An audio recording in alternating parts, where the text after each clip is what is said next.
Oh, we do live in a violent world, but our world does not run with a control group. I want to explain what I mean by that. Um, we live in a world that is a mixed bag. It has a lot of violent forces in it, and it also has a lot of effort going on to reduce that violence and to prevent violence that's worse. Um, we have professionals like mediators and negotiators and diplomats, school counselors. We have organizations like the Fellowship of Reconciliation, the American Friends Service Committee, Human Rights Watch, Amnesty International, many others. Um, and all of us have daily habits that enable us to solve problems nonviolently all the time. We don't call that nonviolence, but without those habits and those skills that we pick up just by living, the world would be a much more violent place. So the world is already being treated in a sense. It's the treatment group that has these efforts toward peace going on within it.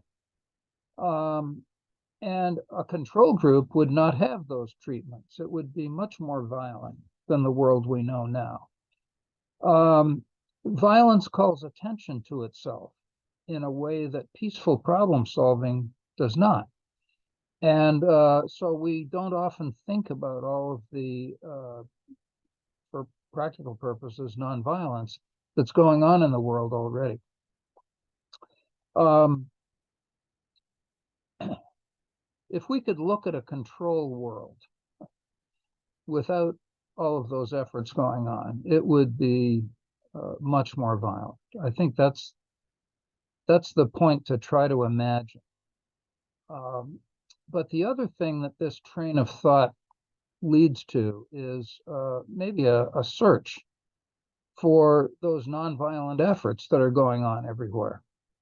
I've mentioned some, the professionals, the organizations, the habits. There are also institutions that prevent us from killing each other violently whenever we have disputes. There are courts, there are governmental bodies, there are legislatures that pass laws. And granted, that's a very imperfect system. It always doesn't always get it right.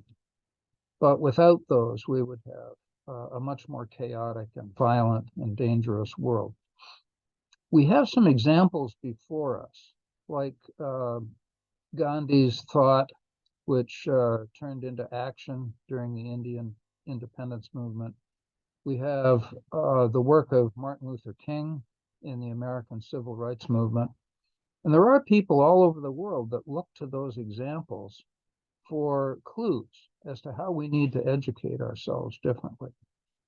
This channel is part of that effort. It's just saying there are alternatives.